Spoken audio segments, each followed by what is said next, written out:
Turn off your electronic devices and or cell phones.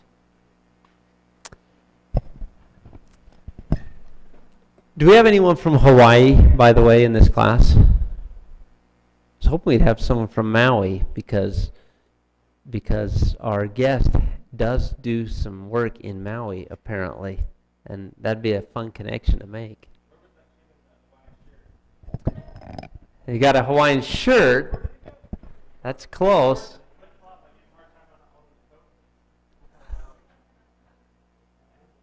So our guest today is Travis Good.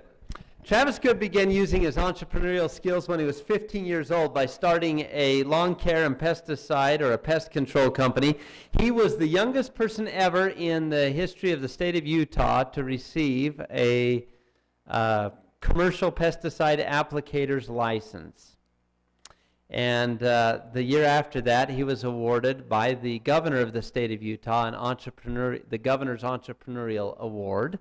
And he's grown that business to what today is called EcoLife, a successful business based here in Sanpete County, and which specializes in lawn care treatments, weed and pest control, and landscape installations, and serves an area of Utah, Idaho, Wyoming, and Maui.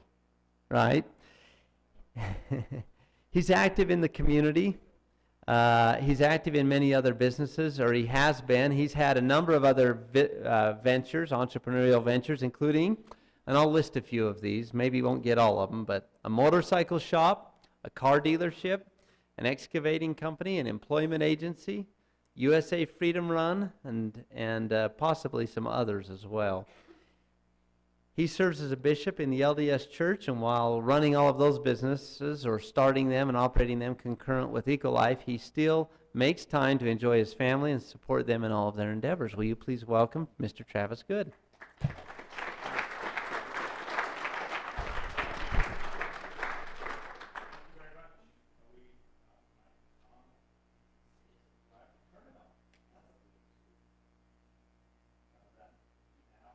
No. I can just speak loudly. Oh, it sounds like we have a mic, don't we? Perfect. The title, if I can slip this on my belt,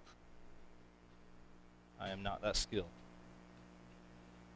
What I've chosen to talk about is, do you have what it takes? And what I'm going to do actually is kind of give you a history of me, of Travis Good, and the ideas that I've had as I've gone through. I'm going to talk a little bit about when I was here at Snow College as a student just like you.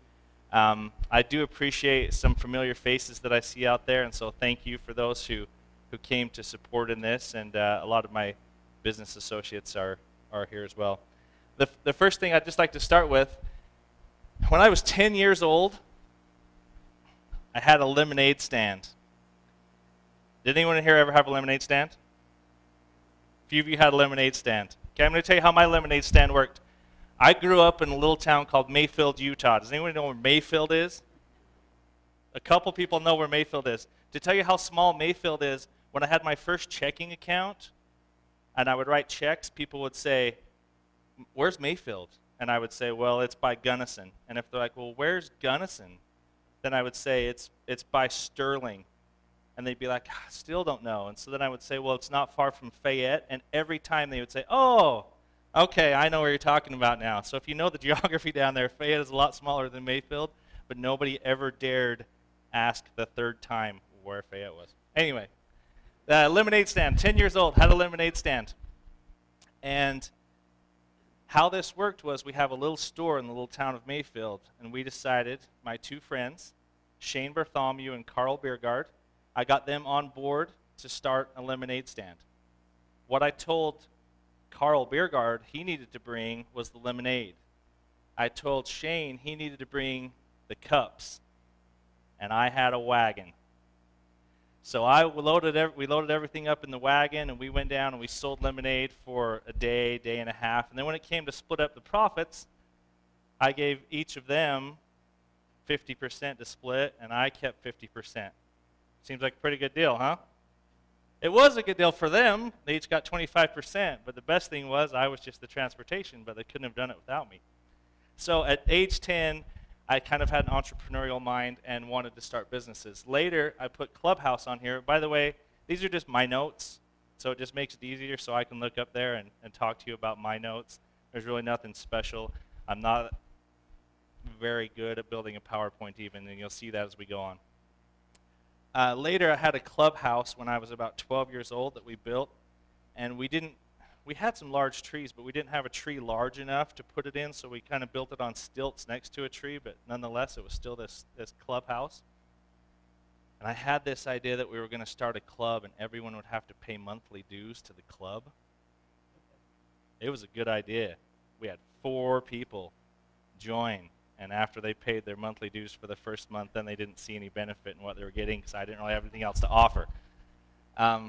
In 1989, I was 15 years old, and I started a spray business. We talked about that a little bit.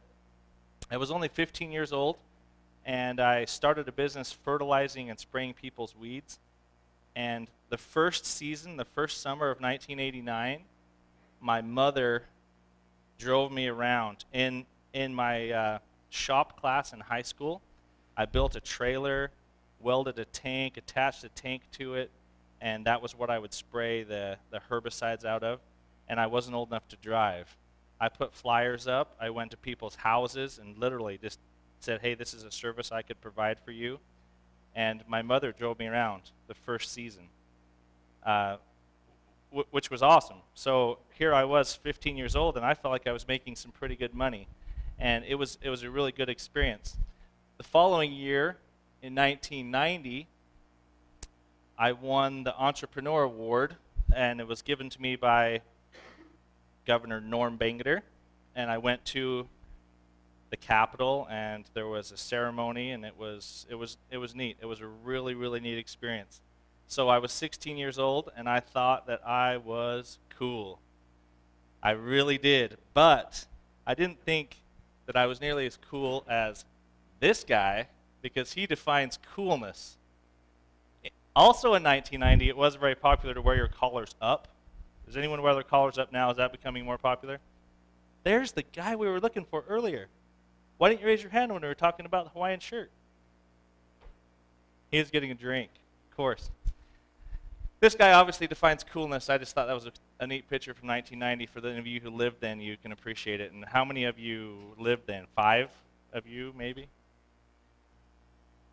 So then I actually went and served an LDS mission, served a mission in France. I sold the lawn care business right before I left, and looking back now, didn't sell it for nearly what maybe it was worth, but I was 19 years old and had no idea, and so we sold the business because I was going to be leaving, and to what seemed like 2 years seemed like a lifetime, and thought I would never come back to anything like that. But I came back and I started attending Snow College. I had attended Snow College before I left, and I didn't like school. My dad was a professor here at Snow College, and he was teaching chemistry, calculus, math, and he encouraged me to be an engineer. Engineering, I think, is the only way to go. So I was taking calculus, chemistry series. Dr. Beck was here then. I was taking chemistry from Dr. Beck, and I really didn't like school. I would get angry when I'd have to go to class. Got married during that time. I wasn't angry about that. I was really happy about that. I married Lindsay Crouch. Her parents actually owned Roy's Pizza. It was Fat Jack's then. And I didn't like school. And I decided I was going to change my major. And the scariest thing to me at that time about changing my major was telling my dad. That was really difficult. And I said, I don't want to do engineering. I just don't like this. And so I changed my major to business. How many of you are majoring in business? Quite a few of you. It's fun, right? I changed, so the very first, it was quarters back then, to kind of date myself, but the very first class I went to, I had so much fun. I thought, this is awesome. That time, well, actually, the first class that I started when I was in business, I had from Morris Casperson. I had accounting. And how many of you had accounting? How many of you had it from Morris Casperson? Quite a few of you. Well, I went from calculus and engineering to accounting, and it made sense. and I really liked it, and I had a lot of fun. The greatest thing was, I don't know if you still do this, but you didn't have class on Fridays. You have class on Fridays in the business now? Oh, that's unfortunate. Just kidding. I love the 3-day weekend. Anyway, still, I wasn't necessarily enjoying school, but I was working towards graduating, and I thought, what am I going to do for the summer? What am I going? How am I going to? I was now married, and we didn't have much money, and how am I going to support my wife and myself for the summer? So I decided I was going to start another spray business. This time I called it Goods Lawn Care. I actually started it as Good Lawn Care is what I got my business license in, and somebody at Ephraim City office said, why isn't it like better or best? Why are you just Good Lawn Care? And I had to explain it because it was my last name, and then I thought, well, that's not very good. So we added the S, and we started what we called Goods Lawn Care, and it was a lawn care and pest control company that really took off and did well in Sanpete County, and that helped me pay my way through college. So I was able to finish here at Snow, and then continue through Utah State Extension and get a bachelor's degree. But since that business was working so well, I thought, maybe I have the Midas touch. By the way, you can ask questions as we go through, and I would really, really welcome that. So it's not just me standing up here. If you think of anything as we start to talk about this. I thought that I had the Midas touch because I'd started Goods Lawn Care, and I better back up to that and tell you how I did that. I had no working capital. I didn't have any money to start a lawn care business. And I knew that I needed a truck and some spray tanks. And I went to the bank, and the bank said, well, what do you have for collateral? Nothing. Was Zion's bank? Nothing. I just need some money to get a spray truck. And I applied for a credit card, and my credit was good enough that my credit limit on my first credit card was $3,500. So I found a truck in Midvale. It was a Mitsubishi truck with a big box on the back, and I thought that'll be perfect. I can store product in there. I can use the tanks. So I actually did a credit card advance. My very first time ever using a credit card, I advanced the whole $3,500, and I went to buy this truck, and I was really excited to get this truck, and I made it to Santaquin before it broke down. And I was discouraged, and that time I don't remember if it was my dad or my father-in-law came and got me, and we towed the truck home, and I spent a few nights fixing the truck, and I don't remember what was wrong with it, but got the truck running, but I still didn't have any spray equipment. So I approached my dad and said, I want to start this business. I'd already spent all the money from selling my previous business because I was 19 when I got all that money, and it's hard to hold on to money. And he gave me a loan, but it was clear that it was a loan, and I had payments, and I had to make payments, and there was interest attached to that. And that's how I bought the spray equipment, and that's how we got things going. And so that business was going well, and so I thought I could hire someone to actually spray and do the work for me. And so I hired Lindsay's cousin, Brett Hall, who was also attending Snow College, and so he was going to work for me our second season. And I had the calls, we had a landline number. I had the calls forwarded to a cell phone.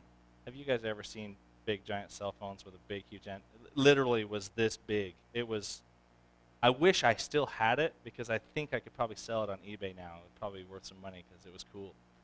It wasn't at the time because it was still cool to have a cell phone. So I've had the calls forwarded to my cell phone, and then I would just make work orders for Brett Hall, and he would go out and do some work for me, and I would fill the phone calls. And so since I thought, wow, this business is actually doing okay, I'm going to try something else. So I decided I was going to start a car dealership because car dealerships make money, right? They sure seem like they do. It took a lot to get it to become a car dealer, and it costs a lot of money. I found myself that fall without any money because I'd spent everything I could to try and get a car dealership, and luckily we became RAs at Anderson Hall, and that helped. And Lindsay had a job working at then Fat Jack's Pizza, now Roy's Pizza, to help put us through the following school year. And our car dealership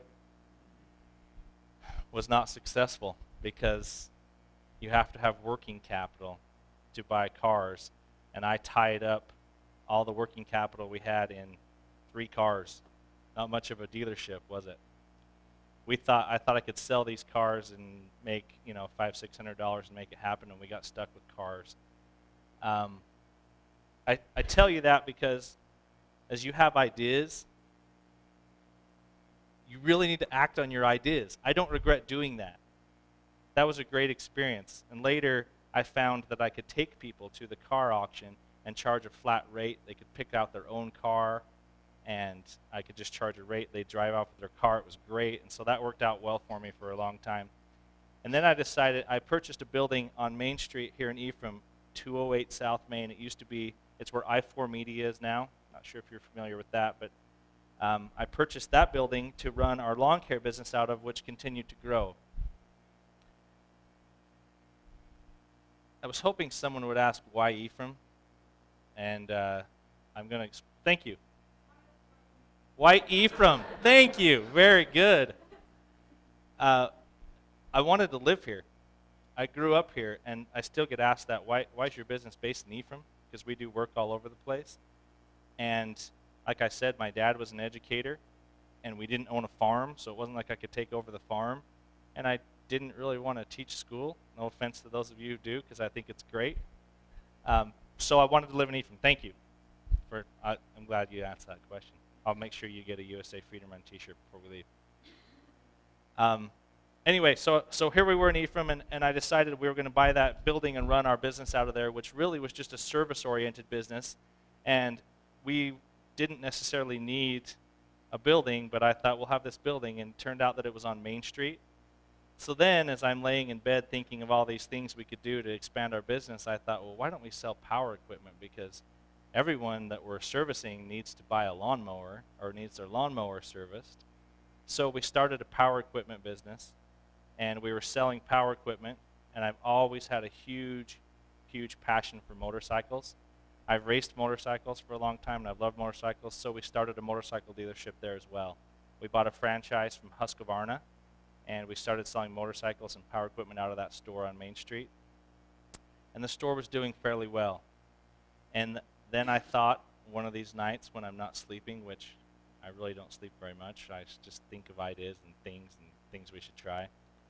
I thought, well, if this is working in Ephraim, how much better would this be in Utah County, where there are just a lot of people? So I started looking for a location to do a second location and have a second power equipment store in Utah County. And I thought off the freeway is exactly where I need to be. So in Springville, we rented a place in Springville, right off the freeway. Has anyone seen where Wood Stuff is? A couple of you know where that place is off the freeway. We rented the building right in front of Wood Stuff, and we did a power equipment store. And once again, I sunk all the working capital that I ever had into a power equipment store, and thought, this is great. We have 2 stores. We bought a whole bunch of equipment. We had a mechanic that was full-time. We had huge rent. And I no longer have a power equipment store. I no longer have either power equipment store because it was a gamble that I took and didn't take nearly as well as I wanted it to. Now I'd like to talk to you quickly about why we changed Goods Lawn Care to EcoLife. Who can take a wild guess? Thanks.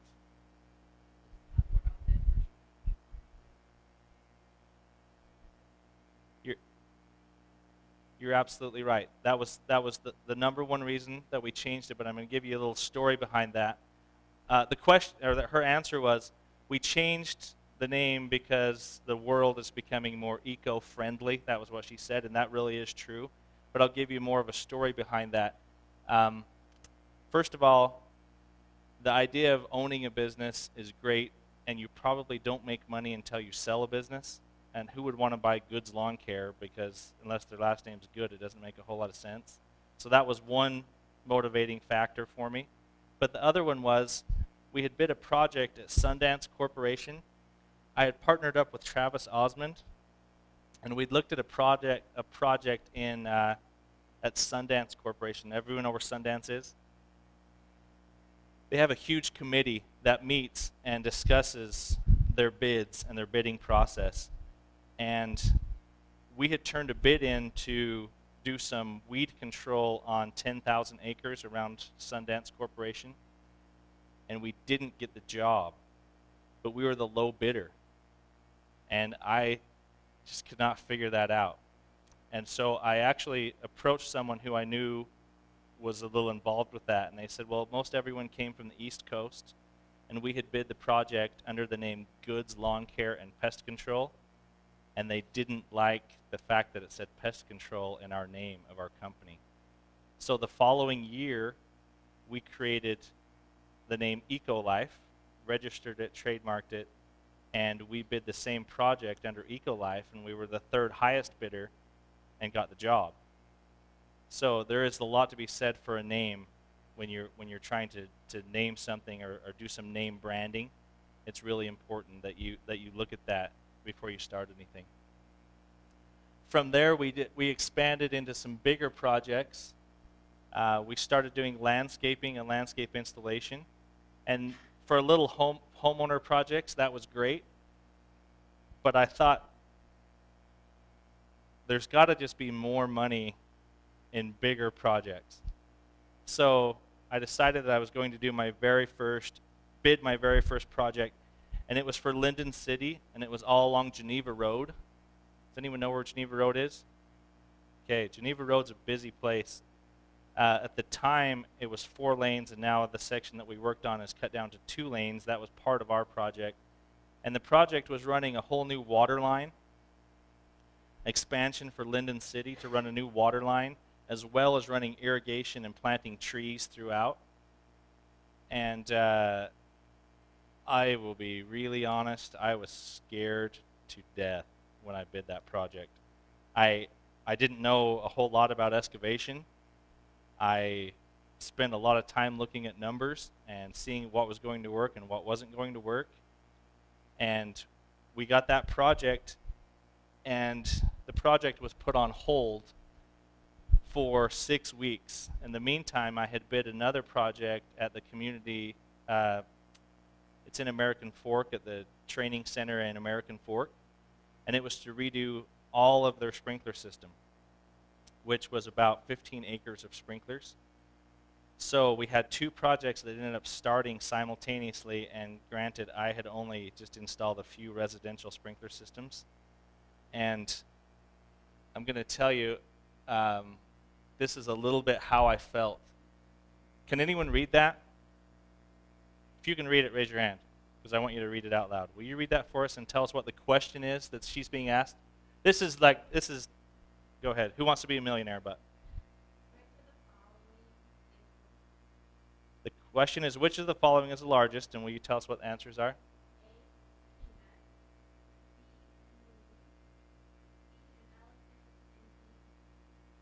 The answers are A, peanut, B, an elephant, C, the moon, or D, a kettle.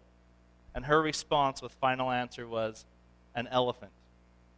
And look at her face, as I think maybe she realized how she had missed the question. It was one of the very first questions of Who Wants to Be a Millionaire. That is how I felt after I realized I was awarded these 2 large jobs. What have I done? We didn't have key people. We had some people, but we didn't have key people. And we show up for the very first day to meet with UDOT on Geneva Road, and the guy said, well, where's your orange vest and hard hats? I better get some of those. He said, well, what about your certified flaggers? Because this is a state road. Certified flaggers. I know that I looked just like that because I felt just like that. I did not understand everything that went into it. So the greatest thing that happened while we were doing the Geneva Road project was when the flagger would stop traffic to let me go by. Other than that, it wasn't a very good project. We finished the project and clearly didn't make very much money. But I want to talk to you a little bit about a few things I learned there. Well, I probably ought to explain. We also had the community training center project going on at the same time, which is only about 30 miles away from those 2 projects. And I thought that I could be the project manager on both projects. So we had a night crew that worked at the community training center under big lights, and we had a day crew that worked on Geneva Road. And I would sleep in my truck for an hour or two before I started running the night crew at the training center. Needless to say, that just didn't go very well after a few weeks of me doing that, not getting enough sleep, and realizing that my family was neglected. And that was a terrible decision I was making, because I thought, I've got to finish these projects, I've got to make them make money. And I actually approached an excavation company and asked them to come bail me out, and it had a price tag with it as well. So far up to this point, does anyone have any questions about what? Yes. Okay, very good question. The question was, how did you find out about the bids that you did the jobbing, that you bid the jobs for?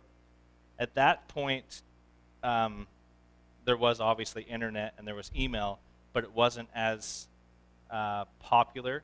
You subscribed to a company that was called MC Dodge, and for $1,200 a month, they would send you jobs that are bidding. So you would get a magazine. It was just this magazine, and within the next six weeks, these projects would be bidding. So I subscribed to that so I would know that the projects were bidding, and I went after them really not knowing what I was doing, quite honestly. Any other questions? Yes, Richard. Okay.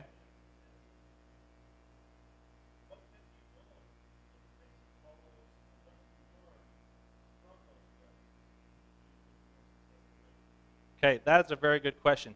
The question that Richard just asked was, I've talked about a lot of failures and what kept me going or what kept me wanting to do that. And honestly, it's what all of you have that kept me going. You all have this. You want to succeed. Every one of you would not be sitting here in this classroom if you didn't want to succeed. And I wanted this to succeed so badly. And I wanted to make money. I could see the excavators made money. I could see car dealers made money. I wanted to make money, and I wanted to make a good living. So that's a really good question. So I was going to get to that a little bit later, but I eventually picked myself up, and this is something that I really want to emphasize. I learned through all of this that it's really, really important to accept people's advice and ask for help. There are so many people that know so much more than we do. I threw this in for my dad. Can anyone read that? Can I get somebody to read that for me?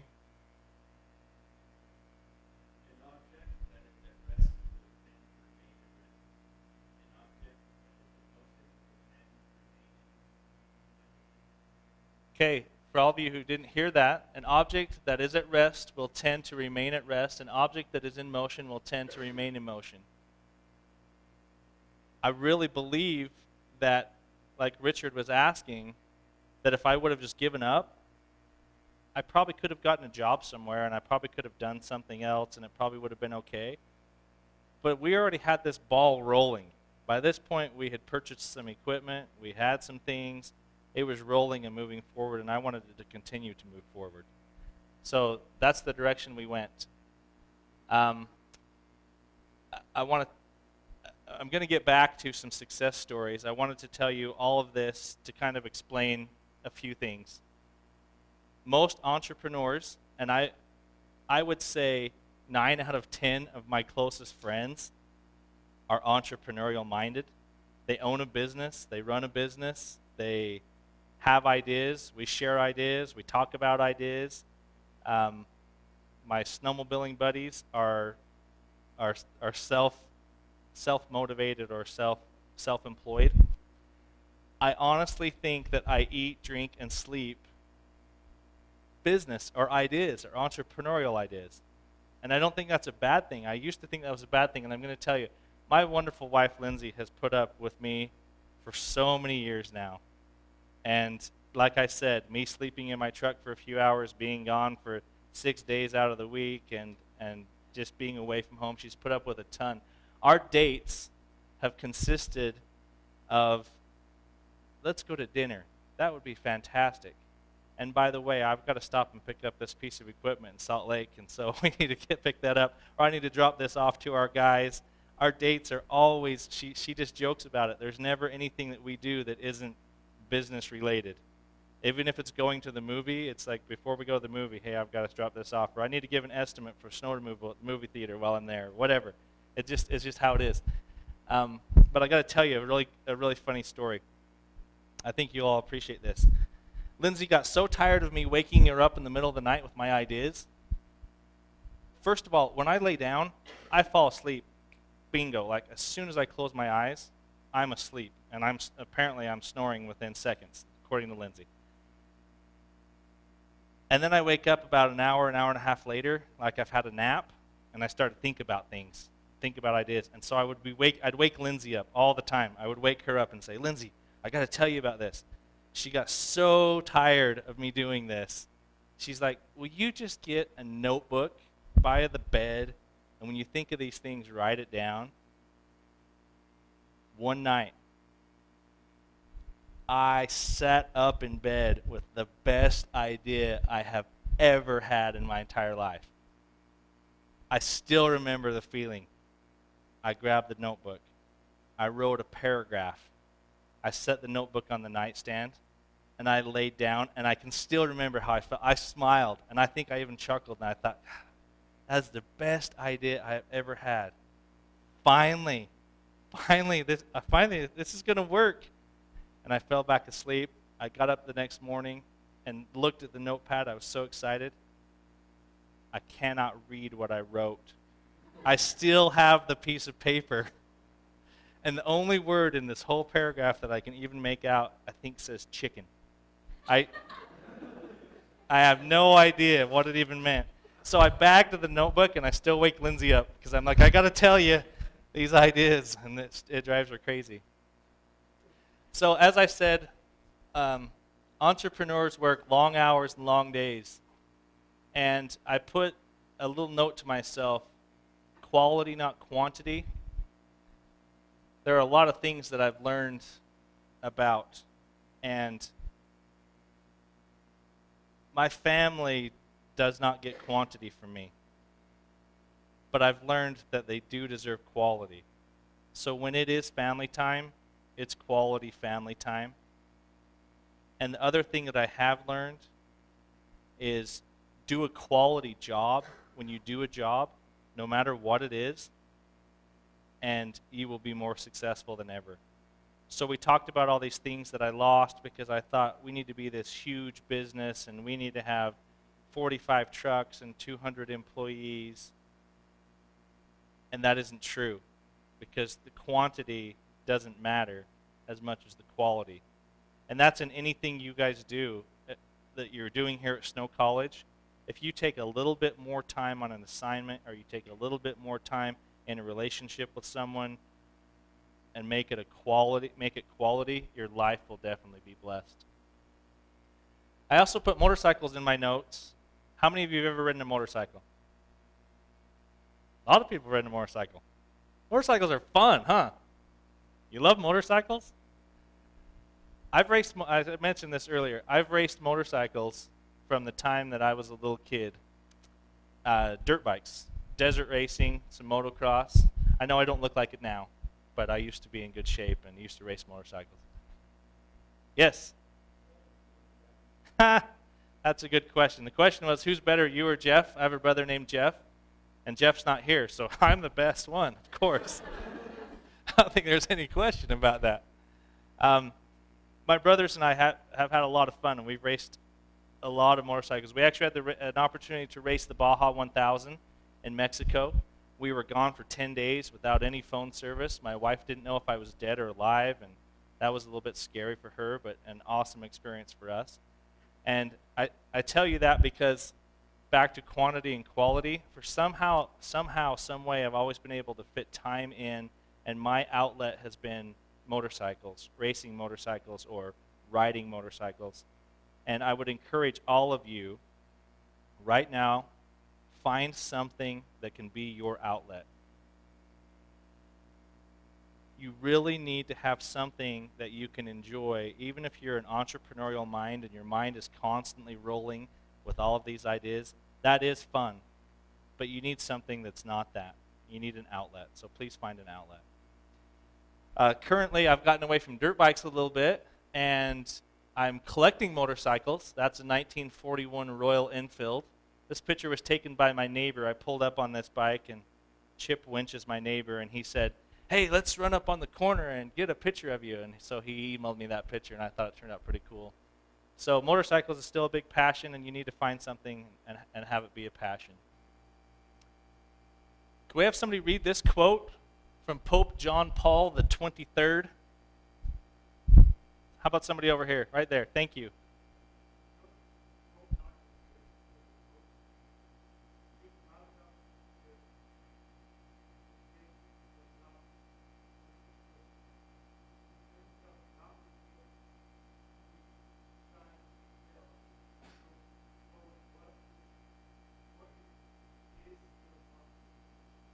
Okay, hopefully all of you heard that or had a chance to read this.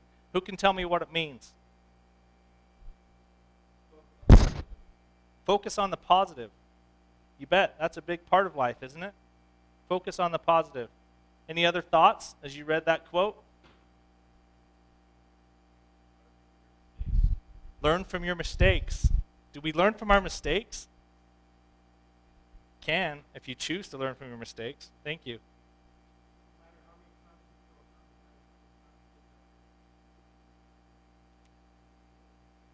Perfect. He said no matter how many times you've fallen down, you need to get back up and keep trying and moving forward. It's very true. I like this quote. I actually have a little copy of this quote in one of my trucks, and I like that. I put together some suggestions for those of you. I'm hoping that all of you are here so that you can learn a little bit more maybe about running a business, and I'm hoping that all of you will start a business. It's fun. It's exciting. I just put together a few do's and don'ts about running a business. First, have passion about your ideas. If you have an idea, you need to do it. I'm looking at Professor Dewey a lot. Him and I have had a lot of experience together. He's worked with me for a long time, works here at Snow College. We had an employee, Duke Dance, came here to Snow College, and he decided that he was going to start badger dogs, and he started a little cart, and he sold hot dogs on the corner, and he got a license. He approached Professor Dewey and I and said, "I don't have any working capital, but I really want to do this." And we're kind of analytical. I felt like I was analytical. Well, what's your game plan? What are you going to do? How are you going to do it? Well, I'm going to build a cart. How are you going to build a cart? Anyway, long story short, we invested in badger dogs. He needed some investors, and it did pretty well. And every month, I would get a little dividend check, and sometimes it was cash, and it might be like $9 was my percentage. But I would get these dividends from him. It's been 4 years now, and he's moved to Richfield, and he works for the radio station down there. But every sporting event that uses the complex, he still gets the badger dog card out, and I still get little dividend checks from him because he was passionate about it. It was a simple idea, but he makes some extra money with it. And a populated area, he probably could have done really well. Anyway, I would say don't get unnecessary debt. If you're starting a business, be really clear on what your debt that you're taking on. I'm not saying you shouldn't get debt because you're going to have to. I told you early on I had to have some debt. You have to. But don't buy or purchase things that are frivolous that you don't need. Try and keep it simple. Do believe in yourself. That's the biggest thing. And then on the other side I put, don't get discouraged by naysayers. And I'm not even sure if that's how you say that or how you spell that, but naysayers, we all know what that is, right? Who can tell me what a naysayer is? No one can tell me? Thanks. Yeah, people are like, "Oh, that won't work." Are you kidding? Don't even listen to them, because it will work. Because if you believe in yourself and you have passion about it, your idea will work. It really will. Obviously, work hard and don't accept no for an answer. Just don't. There's always another door. There's always another way to do it. I put do hire great people. This is something that's really, really important. Once you start to get employees, you need to hire great people because they're the people that you're going to work with. For those of you who are college students may not realize this now. Well, you will, because we can put this into an analogy. Do you think that you spend more time with your family now that you're here in college or your roommates? Roommates, right? What about the friends that you've created? Do you still think you spend more time with your roommates or other friends that you've met? Other friends, maybe? Roommates. You spend a lot of time with your roommates. The people that you work with, the greatest thing about owning your own business is you get to control the politics. You control it all. So a great thing is you get to hire great people and you get to work with great people. So it's really important that you do that. You make it what it is and you work with them often and a lot. I would say make educated decisions is important. Always maintain a positive attitude. And the one thing that I did put on the don't side is don't blind yourself with pride. Who can give me an example of maybe what I'm thinking there? Read my mind a little bit and see what you think I'm thinking. Yes, cowboy in the back.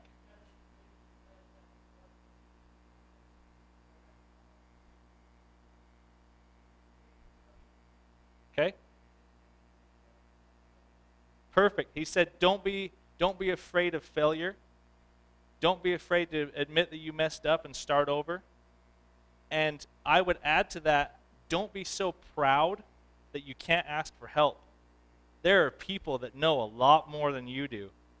Don't hesitate to ask for help. So don't blind yourself with your own pride thinking your way's the only way because a lot of people know a lot of other things. I put in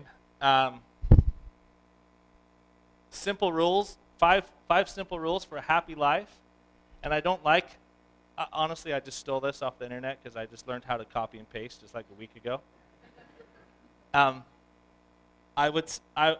don't so much care for what they've added on the other side as much as just the 5 rules. And so quickly I like to just run through those. Don't be overly emotional. How many of you know someone that's overly emotional? We all do, right? We all have somebody that's overly emotional. How do you feel when they are over emotional? You guys can talk out, by the way. We're just open here. It makes you feel, you just don't want to be around them, right? They're just crazy. I love these rules. Don't ever give up. Keep trying. Don't make things complicated. Keep things simple.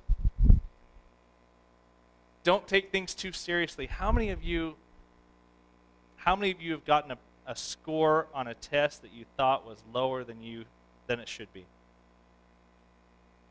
Or for whatever reason. I mean, you just get this test, you get this score back, and you think, oh my gosh, I've lost it. I am not going to pass this class now. You need to not take it so seriously. It's just better to laugh at problems. I cannot tell you how many times we've had trucks broken down or people stranded and we've had to drive to Evanston, Wyoming to pick them up. Those things have happened. And if you can't just laugh about it and go do it, it's really difficult. So anyway, I would say don't be a grown-up. Stay as youthful as a kid. I believe that. I really, really believe that. Grown-ups are boring. Kids are fun. So please remain that way. Last slide I've got is your future is created by what you do today, not what you do tomorrow. I probably could go for about 5 hours, and we only have 5 minutes left. Who has questions? There's so many things I wanted to touch on and didn't. I didn't know how this was going to roll. So who has questions for me? Russ.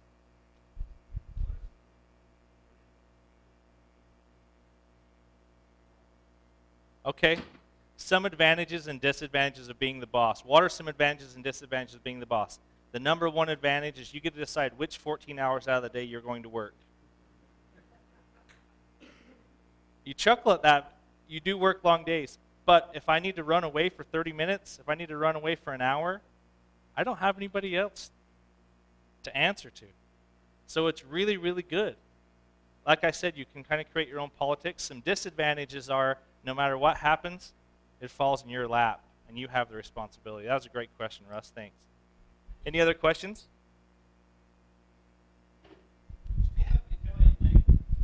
What's that? Yes, we do. He's asking if I still have an Italian leg. We have the actual, not the actual, but a replica of the leg from the Christmas story that we put up in our window at Christmas all the time. That's what you're talking about, right? And it's fragile. It's Italian. Any other questions?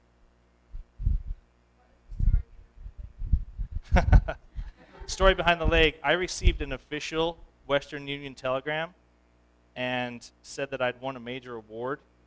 And then days later, a huge giant crate came to my house, and I opened it up, and it was a leg lamp. My brother sent it to me. It was awesome.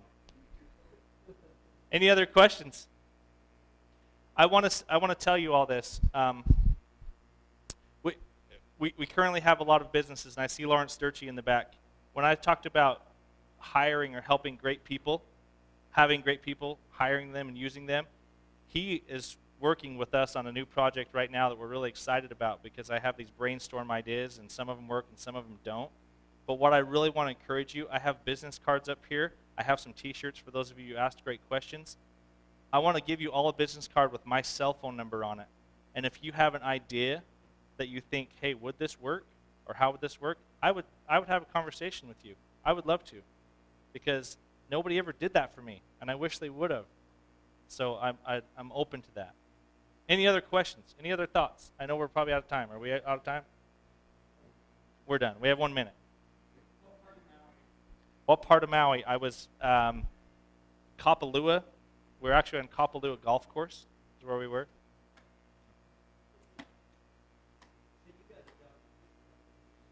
We landscaped several homes on the golf course itself, on Kapalua Golf Course in Maui. We've had a lot of fun with that kind of stuff. Thank you very much.